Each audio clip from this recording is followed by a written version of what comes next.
3 word problems करेंगे जो कि बहुत ही इंपॉर्टेंट है और तीनों वर्ड प्रॉब्लम टोटली डिफरेंट है एक दूसरे से। So I am taking question number 2 first part. क्या है question? I am reading that Ritu can row downstream 20 kilometers in 2 hours and upstream in 4 kilometers in 2 hours. Find her speed of rowing in still water and the speed of current. अब देखो आपने यहाँ पे कुछ नए words देखे हैं यहाँ पर, अपस्ट्रीम एंड डाउनस्ट्रीम। क्या मीनिंग होता है यहाँ पर? Downstream and upstream. देखो यहाँ पर रिवर की बात हुई है तो हम जानते हैं कि रिवर की भी अपनी खुद की कुछ स्पीड होगी, है ना? तो रिवर की स्पीड है और जो बोट है उसकी स्पीड होगी। तो जैसा कि क्वेश्चन के एंड में आपको पूछा है कि find the speed of rowing in still water and find the speed of current. Current means जो रिवर की स्पीड है that is the speed of current, और speed of rowing in still water कि अगर रिवर का कोई flow नहीं होता और अगर हम बोट चला रहे हैं तो उसकी क्या स्पीड होगी। तो यहाँ पर अगर हम देखें तो डाउन स्ट्रीम का मतलब क्या है कि अगर आप रिवर की डायरेक्शन में अपनी बोट को चला रहे हो तो ऑब्वियसली हमें रिवर की जो स्पीड है वो हेल्प करेगी आगे मूव करने के लिए। Is that okay? और अगर हम रिवर की डायरेक्शन से अपोजिट जा रहे हैं, है ना, तो वो हमें अपोज करेगा ऊपर जाने के लिए। जैसा हम सिंपल अपना 2 व्हीलर या कोई गाड़ी व्हीकल चलाते हैं तो जब ढलान में आप होते हो तो क्या होता है, हम स्पीड अपनी व्हीकल की कम कर दें तो भी आप इजीली डाउनस्ट्रीम, अगर ढलान होगी तो आप इजीली आप नीचे मूव कर जाओगे, दैट मींस आपकी स्पीड जो है वो इंक्रीज हो जाएगी। बट उसके अगेंस्ट अगर हमें ढलान में ऊपर की तरफ जाना है तो क्या होगा, हमें एक्स्ट्रा फोर्स लगाना पड़ेगा, एक्स्ट्रा स्पीड आपको चाहिए कि ऊपर की तरफ जाने के लिए, तो वो आपको एक अगेंस्ट फोर्स देगा, है ना, आपकी स्पीड क्या होगी, डिक्रीज हो जाएगी। तो सेम वे में हमारे पास यहाँ पर भी टर्म आ रहा है डाउनस्ट्रीम एंड अपस्ट्रीम। तो मान लो कि आपके पास रिवर जो है या करंट बोले हम, उसकी स्पीड सपोज y है और जो बोट है उसकी speed x kilometre per our है। तो यहाँ पर अगर हम देखें तो डाउनस्ट्रीम में हमारी स्पीड क्या होगी, तो क्या होगा, रिवर भी आपको हेल्प करेगा, इंक्रीज हो जाएगी आपकी स्पीड। तो यहाँ पर हम डाउनस्ट्रीम में जो स्पीड लेंगे वो लेंगे x प्लस y, मतलब बोट की जो स्पीड है वो प्लस जो रिवर की स्पीड है वो दोनों मिलाकर आपके पास जो बोट है वो आगे मूव करेंगे। तो डाउनस्ट्रीम में जो स्पीड हो जाती है हमारी हो जाती है प्लस हो जाती है, इंक्रीज हो जाती है, तो x प्लस y आएगा। बट फॉर द अपस्ट्रीम जैसा कि मैंने बताया अपस्ट्रीम में क्या होगा, आपकी स्पीड डिक्रीज हो जाएगी, है ना। तो डिक्रीज हो जाएगी दैट मींस कि बोट जो है उसकी स्पीड से जो रिवर की स्पीड है वो क्या है, हमें माइनस करनी है। अब यहाँ पर एक चीज ध्यान रखनी है, हमें हमेशा यहाँ पर बोट की स्पीड में से रिवर की स्पीड को सब्ट्रैक्ट करना है, न कि y माइनस x लेना है, ठीक है।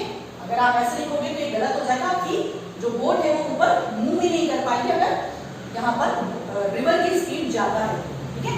जब भी हमें ऊपर की तरफ जाना होगा तो हमारी बोट की स्पीड जब तक ज्यादा नहीं होगी रिवर की स्पीड से तब तक आप ऊपर नहीं जा सकते। तो सेम वे में यहाँ पर भी है कि अगर हमें अपस्ट्रीम की स्पीड डिफाइन करनी है तो जो बोट की स्पीड है उसमें से हम रिवर की स्पीड को सब्ट्रैक्ट करेंगे, ठीक है। तो जब भी आपके पास अपस्ट्रीम डाउनस्ट्रीम का क्वेश्चन आएगा you have to first define this downstream speed and upstream speed, ठीक है। तो अब मैं आपके क्वेश्चन के हिसाब से बताती हूँ कि हमें क्या करना है। यहाँ पर हमें दिया है कि Ritu can go downstream 20 kilometers in 2 hours। तो सबसे फर्स्ट हम x और y क्या ले रहे हैं वो देखते हैं कि let the speed of rowing in still water be x kilometre per our. कि जो स्पीड है बोट की ना, रोइंग किसको रो कर रहे हैं, बोट को रो कर रहे हैं, तो स्टिल वाटर में जो स्पीड होगी आपके पास बोट की that is x kilometre per hour at speed of current, current means river के अकॉर्डिंग बोला है, that will be y kilometre per hour, ठीक है।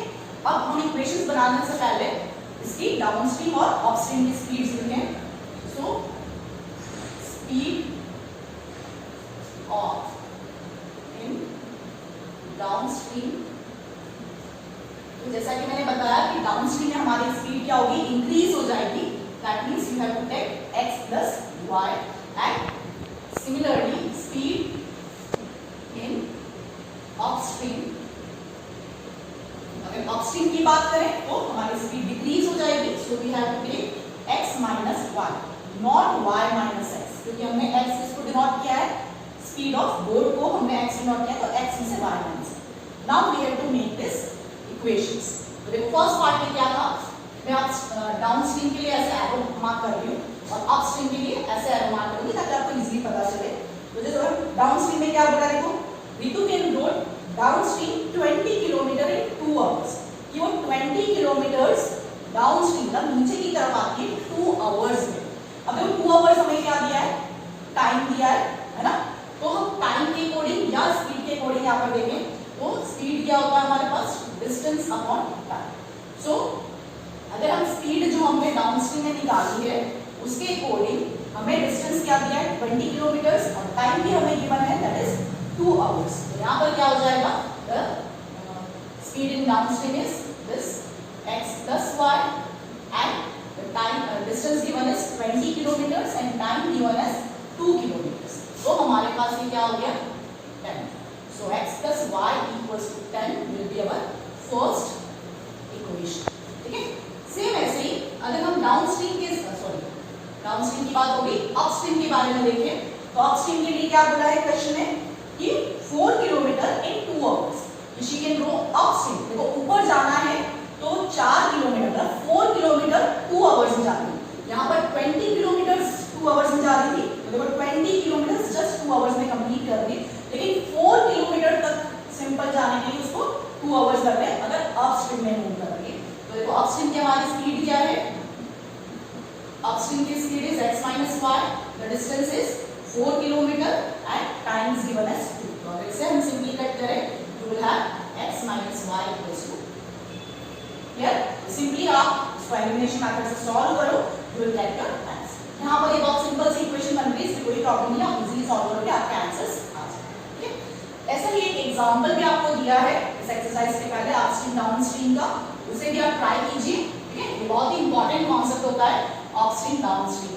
ठीक है, तो इतना अगर आप लिखते हो तो भी आपको 1 मार्क्स मिल जाते हैं कि आपने डिफाइन करी प्रॉपर्ली कि आपकी डाउनस्ट्रीम में और अपस्ट्रीम में स्पीड्स क्या है।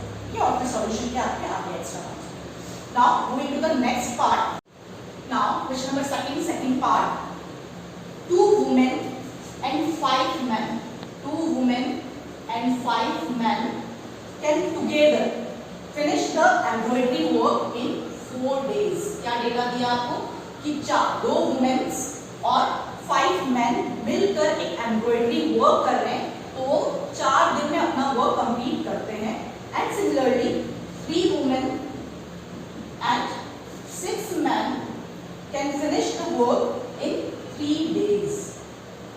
Okay, to find the time taken by 1 woman and 1 man alone to finish the work, okay, and 1 man। क्या है देखो इसमें सिंपल सा बोला है हमें कि अगर 2 वुमेन और 5 मैन मिलकर काम करते हैं तो 4 दिन में काम कंप्लीट हो जाता है एम्ब्रॉयडरी वर्क का, और अगर 3 वुमेन और 6 मैन इसमें इन्वॉल्व हो तो 3 डेज में आपका वर्क कंप्लीट हो जाता है। तो हमें पूछा क्या है कि अगर सिर्फ एक वुमेन उस काम को कर रही है ना, 1 women do alone this work, then how many days she has to give. And similarly अगर सिर्फ एक मैन काम कर रहा है तो उसे कितने दिन में ये काम कंप्लीट करना है। ठीक है, कितने दिन में वो काम कंप्लीट कर पाए। तो सिंपली एक्चुअली ये क्या है, जैसे हमने क्वाड्रेटिक इक्वेशन वाले में टेक क्वार्टर वाला क्वेश्चन किया था जहां पर हमारे पास इनवर्स प्रोपोर्शन में था, है ना, work and time related problem कहलाती है, work and time related problems हैं ये, और यहाँ पर हमारे पास इनवर्स प्रोपोर्शन का कॉन्सेप्ट यूज में आता है। अब कैसे आता है देखो कि सिंपली अगर हम देखें कि अगर कोई एक व्यक्ति, एक वुमेन एक काम को 2 दिन में करती है, फॉर एग्जाम्पल, ठीक, तो अगर एक वुमेन 2 दिन में अपना वर्क कंप्लीट कर रही है तो हम बोले कि उसका एक दिन का काम कितना होगा, what work she can do in 1 day, 1 day में उसका वर्क कितना होगा। तो अगर 2 दिन में पूरा काम कर रही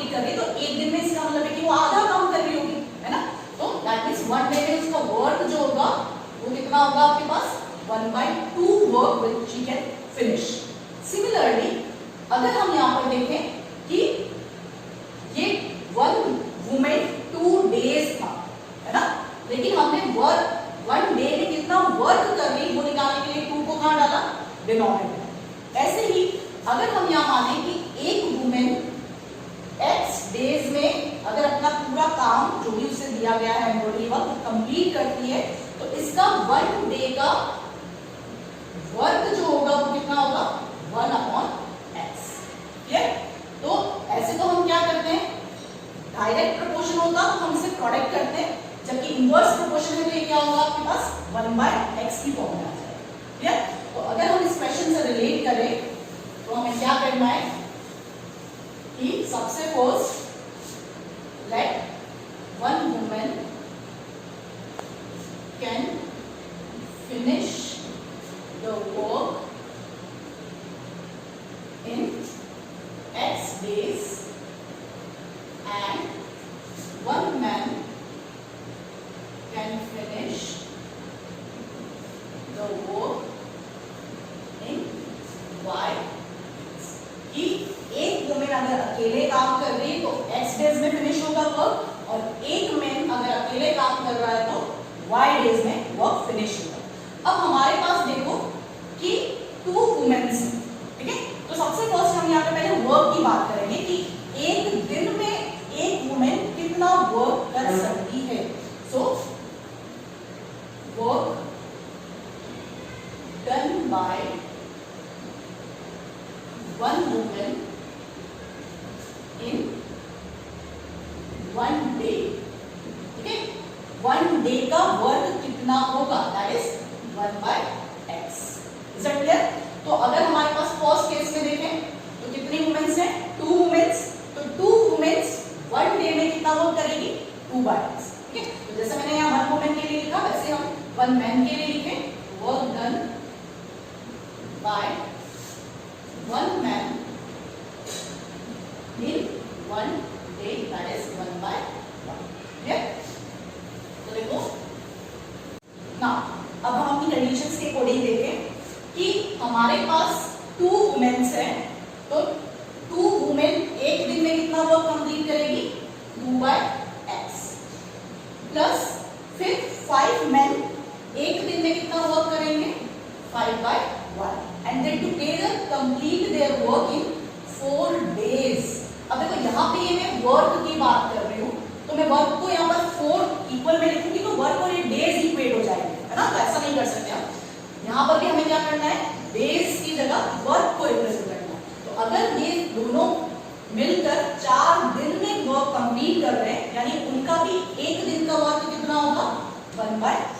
तो this is the important thing. बहुत सारे स्टूडेंट यहाँ 4 लिख देते हैं, तो जब यहाँ पे हमने रेसिप्रोकल फॉर्म में लिया है तो यहाँ पर क्या करोगे 1/4 यूज करोगे। सो this is our first equation. Clear? Same way में हम सेकंड वाला पार्ट देखें कि 3 वुमेन, तो 1 वुमेन आपके पास 1 डे में 1/x कर रही है, तो 3 वुमेन कितने में करेगी 3/x, एंड दैट 6 मैन, और 6 मैन कितने दिन में करेंगे वर्क, कितना करेंगे एक दिन में 6/y, और ये फिनिश कर रहे हैं 3 डेज में, यानी कि that will be equals to 1/। So this is the second equation. Is that clear? तो सबसे मेन चीज ये है कि हम यहाँ पर वर्क से इक्वेट करके और इक्वेशन क्रिएट करते हैं। ठीक है? अब जैसा कि मैंने इसके पहले वाले एक्सरसाइज में आपको बताया था कि this are not the linear equation, we have to convert it into linear equation. तो हम यहाँ पर क्या करेंगे, लेट कर रहे हैं कि 1/x आपका a है और 1/y आपका b। ठीक है? 1/x को a माने तो हमारी फर्स्ट इक्वेशन क्या हो जाएगी, और first equation is 2a plus 5b equals to 1/4, और 4 को भी अगर हम इधर ट्रांसफर कर दें तो ये आ जाएगा आपके पास 8a plus 20b equals to 1। So this is third equation. और सिमिलरली अगर हम सेकंड को रिप्रेजेंट करें तो क्या हो जाएगी हमारे पास 3a plus 6b equals to 1/3, और 3 को आप वहां ट्रांसफर करोगे तो ये आ जाएगा आपके पास 9a plus 18b equals to 1। So this is our fourth equation. तो आप थर्ड और फोर्थ इक्वेशन को ट्राई करो, सॉल्व करो इसको, और फिर जो भी वैल्यूज है वो डी के आएगी उसको आप एक्स और वाई में कट करोगे तो आपके पास सॉल्यूशंस आ जाएंगे। ठीक है? Now moving to the third part, this distance and time related question, distance, speed and time related question. Ruhi travels 300 kilometers to her home partly by train and partly by bus. क्या question दिया आपको कि Ruhi 300 kilometres travel कर रही है, लेकिन train और बस थोड़ा वो डिस्टेंस ट्रेन से कवर करती है, थोड़ा डिस्टेंस बस से कवर करती है। पार्टली मतलब ये नहीं है कि हाफ हाफ 150 ट्रेन से कर रही है 150 बस से कर रही है, ऐसा नहीं लिखा है। थोड़ा अब कितना फ्रैक्शन उसने बस से किया कितना ट्रेन से किया वो नहीं गिवन है। Okay, so next part is she takes 4 hours if she travels 60 kilometre by train। अब देखो फर्स्ट केस में क्या बोला कि अगर 60 किलोमीटर वो ट्रेन से ट्रैवल करे तो रिमेनिंग कितना बचा 240। तो रिमेनिंग जो आपका 240 किलोमीटर है वो बस से ट्रैवल करेगी and she takes 4 hours to complete this journey, है ना। 60 किलोमीटर ट्रेन से 240 किलोमीटर बस से जाने में उसको टोटल टाइम जो है वो कितना लगा 4 hours। Clear. And similarly second situation यहां पर दी है इन्होंने कि if she travels 100 kilometre by train. Second में क्या दिया है कि अगर वो 300 किलोमीटर में से फर्स्ट 100 किलोमीटर ट्रेन से ट्रैवल करे तो रिमेनिंग कितना हो गया हमारे पास 200 किलोमीटर।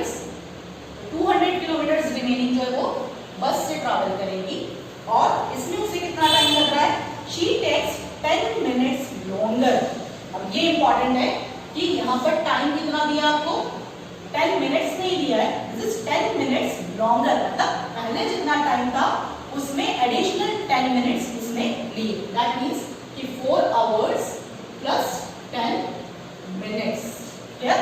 और इसको अगर हम टोटल आवर्स में कन्वर्ट करें तो ये क्या हो जाएगा 10 मिनट्स को अगर मैं आवर्स में कन्वर्ट करना चाहूँ तो divide by 60, zero get cancelled और 4 1/6 जो आया हमारे पास इसको अगर मैं मिक्स फ्रैक्शन में लिखूं सो this will B 25/6 hours. Clear. Now अब हमें इक्वेशन कैसे फ्रेम करनी है, क्या पूछा है हमें, देखो find the speed of the train and बस सेपरेटली। ट्रेन और बस की स्पीड आपको निकालनी है तो सिंपली हम क्या कर रहे हैं कि let the speed of train be x kilometre per hour and bus be y kilometre per hour. Simply हम क्या दे हमें क्या दे रखा है यहाँ पर टाइम, तो टाइम से इक्वेट करके हम यहाँ पर इक्वेशन बनाएंगे। तो यहाँ पर मैं लिख देती हूँ कि 4 आवर्स टाइम ना, तो जैसे हम क्या करते हैं speed is equal to distance upon time होता है, तो टाइम के लिए क्या टर्म बनेगा हमारे पास डिस्टेंस अपॉन स्पीड। इसके अकॉर्डिंग अगर आप इक्वेशन बनाओ तो देखो क्या हुआ, ट्रेन से जाने में उसे कितना टाइम लगा होगा, तो ट्रेन का डिस्टेंस कितना है 60 किलोमीटर और ट्रेन की speed distance upon speed that is 60 upon x। तो ये जो टाइम है वो ट्रेन से जाने में लगा प्लस सिमिलरली बस से इसने 240 डिस्टेंस कवर किया 240 किलोमीटर और बस की स्पीड हमारे पास क्या थी। So now this is the equation. Now इस इक्वेशन को हम थोड़ा रिड्यूस करके भी लिख सकते हैं कि ये 60 एंड 240 आपके पास 4 के मल्टीपल्स हैं तो हम दोनों तरफ से कट कर सकते हैं। तो क्या आएगा आपके पास, यहाँ पर 4 से कट होकर आपके पास आ जाएगा 15 and this will be 60 upon y और ये 4 से कट किया तो so this will be your first equation. Okay, then similar pattern हम सेकंड सिचुएशन पे भी वर्क करें कि हमारे पास टोटल टाइम कितना आया है 25/6। सो अगर ट्रेन का टाइम देखें तो ट्रेन का डिस्टेंस कितना कवर किया हमने 100, so this will be 100 upon x and by bus she covered 200 kilometers and bus की जो आपकी स्पीड थी वो क्या थी y। तो आपके पास यहाँ पर क्या होगी, ये इक्वेशन फ्रेम होगी और यहाँ पर भी हम क्या कर सकते हैं 25 है, 25 के टेबल में 100 और 200 दोनों आते हैं तो इसे भी हम रिड्यूस करके लिख सकते हैं। क्या हो जाएगा 25 4 and this is 8 times cancel हो जाएगा तो हमारे पास आ गई 4x plus 8 upon y that is equal to 1/6। So this is our second equation. तो जैसे हमने अभी किया था आगे कि यहाँ 1/x दोनों क्या है लीनियर इक्वेशंस नहीं है तो हमें कन्वर्ट करना है। सो यहाँ पर हम क्या करेंगे कि लेट 1/x को आप a मानो और 1/y को आप b मानो तो आपके पास जो नई इक्वेशंस आएगी उसे आपको सॉल्व करना है। That is 15a plus 60b equals to 1 and here it is 4a plus 8b equals to 1/6. Now solve these equations, you will get a and b और इसके बाद आप इसको x और y निकालो। यहाँ पर मैंने आपको तीनों पार्ट्स की इक्वेशंस फ्रेम करके बता दिया, आप उनको y की वैल्यूज फाइंड आउट करिए। आपको अगर कुछ प्रॉब्लम होती है तो मैं डिस्क्रिप्शन बॉक्स में आपको एक लिंक दूंगी इसके सॉल्यूशंस का, आप उससे भी हेल्प ले सकते हो। और डिस्क्रिप्शन बॉक्स में आपको एक एक्स्ट्रा वर्कशीट भी मिलेगी, आप उसे भी सॉल्व करके और कमेंट कीजिए कि आपसे वर्कशीट सॉल्व हो गया है। सो विद दैट हमने यहाँ पर थर्ड चैप्टर जो है पूरा कंप्लीट कर दिया है ना, और मैं आपको ऑलरेडी फोर्थ चैप्टर करवा चुकी हूँ।